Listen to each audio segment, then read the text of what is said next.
हाय, overthinking बहुत थका देने वाली प्रक्रिया है और ओवरवेलमिंग है। तो आज हम सीखते हैं ओवरथिंकिंग को कैसे रोकें। तो ओवरथिंकिंग एक्चुअली उसको पहचानना है कि हम सच में किसी बात के बारे में एनालाइज़ कर रहे हैं, सोच रहे हैं या हम ओवरथिंकिंग कर रहे हैं। तो ओवरथिंकिंग को हम डिफ़ाइन कर सकते हैं कि पास्ट के बारे में बहुत वरी करना लगातार और फ्यूचर के बारे में बहुत ज़्यादा चिंता करना कि अरे होगा तो क्या होगा, ऐसा हो गया तो क्या क्या ही करेंगे, है ना। तो फ्यूचर को लेके बहुत ही मन में इनसिक्योरिटीज़ फियर्स आते हैं। तो ये है ओवरथिंकिंग जो लूप में चलती है। अब इसे हम ठीक कैसे करें। तो ओवरथिंकिंग के लिए पहले अपने थॉट प्रोसेस को चेक करना ज़रूरी होता है कि हम जो सोच रहे हैं वो वैलिड है या नहीं। सेकंड, ये चीज़ चेक करनी होती है कि उसको हम पेपर पर लिखें। कि कभी-कभी होता है कि हमें ऐसा लगता है कि अरे वो इंसान हमें पसंद नहीं कर रहा। अब हम उसके बारे में बड़ा परेशान होते हैं कि अगर वो पसंद नहीं कर रहा है, फिर हम क्या करेंगे, फिर कैसे करेंगे, फिर क्या होगा, ऐसा क्यों हुआ, है ना। बहुत कुछ इतना सोचते हैं कि फिर वो परेशान हो जाते हैं सोचते-सोचते। तो उसे कैसे सोचना है, तो हमें उसे लिखना है कि कभी-कभी मिसकंसेप्शन भी हो जाता है हमें, हम ओवरथिंक करते हैं, एक छोटी-सी बात को बहुत ज़्यादा सोचने लगते हैं। तो हमें ये चेक करना है कि ये वैलिड है कि नहीं, ये जो हम सोच रहे हैं इसकी वैलिडिटी कितनी है, कितना हम वरी कर रहे हैं, जो कर रहे हैं वो सही है या नहीं है। अगर तो ज़्यादातर आप पाएँगे कि वो अननेसेसरी ही आप उसको चेक करें। और कभी-कभी हमें जैसे हम रास्ते से गुज़र रहे हैं तो हमें लगा शायद उस आदमी ने हमें देखा नहीं, हो सकता है उसने देखा ना हो, है ना। और कभी हो सकता है उसने इग्नोर किया, और दोनों चीज़ें हो सकती हैं। बट हम ज़्यादातर ये परसेप्शन करते हैं कि वो उसने हमें देखा नहीं, और फिर हमें बुरा लगता है। तो ये सोचना कि उसने मुझे इग्नोर किया ज़्यादा तकलीफ़देह है। तो हम ये भी सोच सकते हैं कि अरे ठीक है, उसने नहीं देखा होगा। इससे आपका थॉट या सच्चाई झुठलाई नहीं जा सकती है, लेकिन आपके मन को आराम मिलेगा। आपको लगेगा चलो ठीक है, कोई बात नहीं, हो गया, इतना भी क्या सोचना। जब आप किसी बात पे को ऐसे कैज़ुअली उसको बोल देते हो ना, वो अपने ही को बोल देते हो, अरे ठीक है, क्यों सोचना इतना। ये बहुत काम करता है क्योंकि आपने उसको कैज़ुअल ले लिया, ठीक है। और सेकंड, और मैंने बताया कि इसमें set time limits for your over thinking time, ठीक है। जब भी आपको लगे ओवर थिंकिंग हो रही है तो आप उसको रोकिए। रोकिए, कहिए कि मैं अभी इस बारे में बात करने का मेरे पास समय नहीं है।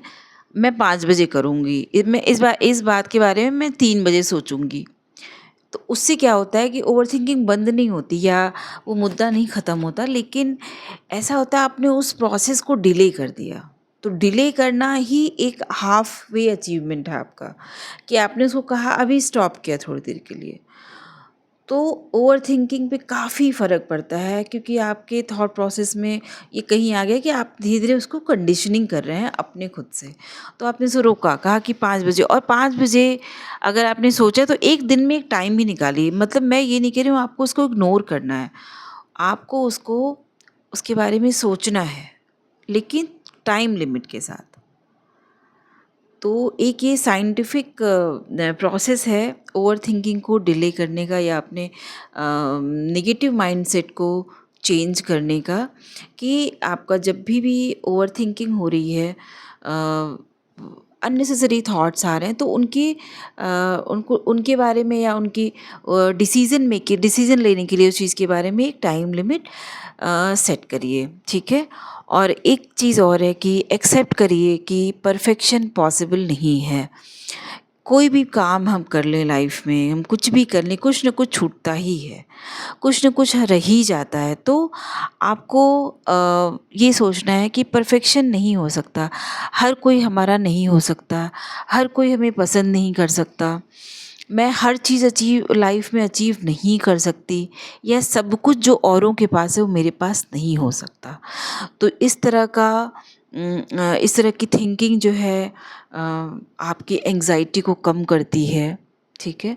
और माइंडफुलनेस और ग्राउंडिंग प्रैक्टिस, डीप ब्रीदिंग करना है, मेडिटेशन और ग्राउंडिंग टेक्निक जो बहुत ही अच्छी है एंग्जाइटी और ओवरथिंकिंग के लिए, 5 4 3 2 1 ग्राउंडिंग टेक्निक, जिसमें आपको 5 चीज़ें छूनी हैं या 5 चीज़ें देखनी है, 4 चीज़ें फ़ील करनी है, 3 चीज़ें सुननी है, 2 चीज़ें टेस्ट करनी है और 1 चीज़ बोलनी है। मतलब कि कुछ आपको ये ग्राउंडिंग टेक्निक, मतलब इसमें आप चेंज भी कर सकते हो। मतलब जैसे 4 चीज़ें आप फ़ील कर लो या 4 चीज़ें 5 चीज़ें देख लो, है ना? तो इससे क्या होता है, ये एक मेथड है कि इसमें आपका फ्यूचर और पास्ट दोनों से कनेक्शन आपने ब्रेक करके आप प्रेजेंट में आ गए। तो प्रेजेंट में आकर जब आप कुछ छू रहे हो, कोई चीज़ खा रहे हो, खट्टा तीखा, है ना, 2 तरह के टेस्ट आपने लिए, तो आपके सेंसेस जो है वो प्रेजेंट मोमेंट में आ गए। उससे आपके ओवरथिंकिंग का लूप जो है वो ब्रेक होता है। तो एक कंट्रोलिंग टेक्नीक है कि जब भी ओवरथिंकिंग हो रही है या नेगेटिविटी बहुत हावी हो रही है, तो आप इसको अप्लाई करिए, ग्राउंडिंग टेक्निक को।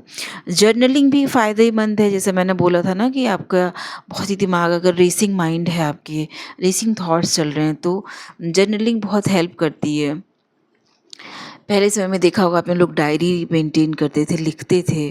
तो ये बहुत ही पुराना, बहुत ही कारगर तरीका है अपने थॉट्स की वैलिडिटी चेक करने का। आप ये देखो कि आपने पूरे दिन में क्या किया।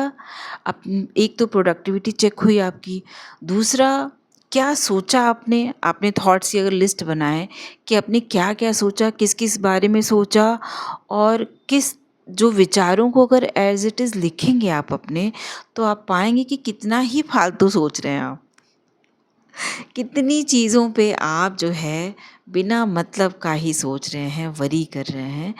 तो जनरलाइज मतलब आपने एक उसको ना एक होते हैं ना, जैसे अकाउंटिंग, आप बैलेंस शीट बना रहे हो, तो पूरे दिन की आप बैलेंस शीट बना रहे हो कि किस तरह के विचार अच्छे हैं, किस तरह के विचार नहीं है। तो आपको पता चलेगा कि आपने पूरे दिन में जो विचारों की कमाई है वो किस तरीके से की। तो और कोई स्टिमुलेंट्स का कंजम्पशन कम करना है, जैसे कैफ़ीन हुआ, कोई भी किसी तरह का अल्कोहल हुआ, तो इस तरह का स्टिमुलेंट्स को अवॉइड करना है और अच्छी नींद लेनी है कि नींद जो है काफ़ी रिलैक्स करती है शरीर को, दिमाग को। तो डीप ब्रीदिंग के बाद अगर आप सोने जाएँगे तो इससे काफ़ी नींद में आपके हेल्प होगी। तो ये कुछ तरीके थे जिससे ओवर थिंकिंग काफ़ी रिकवर होगी। और इसके साथ-साथ आपको ये करना है कि जिस समस्या के लिए आप परेशान हैं, आपका मन परेशान है, क्योंकि इश्यू तो कोई है ही। मैं कभी भी ये नहीं कहती कि कोई इश्यू नहीं है, आप बेवजह कर रहे हैं, बेवजह चीज़ें नहीं होती हैं। आपको कोई ना कोई वजह, कोई ना कोई रीज़न होता है जो आपको परेशानी दे रहा है। तो आपको उस समस्या के लिए सॉल्यूशन ढूँढना है और उसमें काम करना है। आपको एक ना सॉल्यूशन का एक फ्रेमवर्क, एक चार्ट बनाइए कि हाँ, आप उस समस्या पे काबू कैसे पा सकते हैं। उसकी दिशा में कुछ छोटा ही एक कदम आगे बढ़ाइए या सोचिए। तो इससे आपको काफ़ी आराम मिलेगा जब आप जो है सॉल्यूशन बेस्ड एक्टिविटीज़ करते हैं। तो उससे भी ओवरथिंकिंग में काफ़ी आराम मिलता है। लगता है इतना भी मुश्किल या इतना भी गलत नहीं था जितना भी मैं सोच रहा था। तो ये सारी चीज़ें आप अप्लाई करिए अपनी लाइफ में, अपने थॉट प्रोसेस में, और खुश रहिए और स्वस्थ रहिए। मानसिक रूप से बहुत ही हल्का महसूस करिए। धन्यवाद।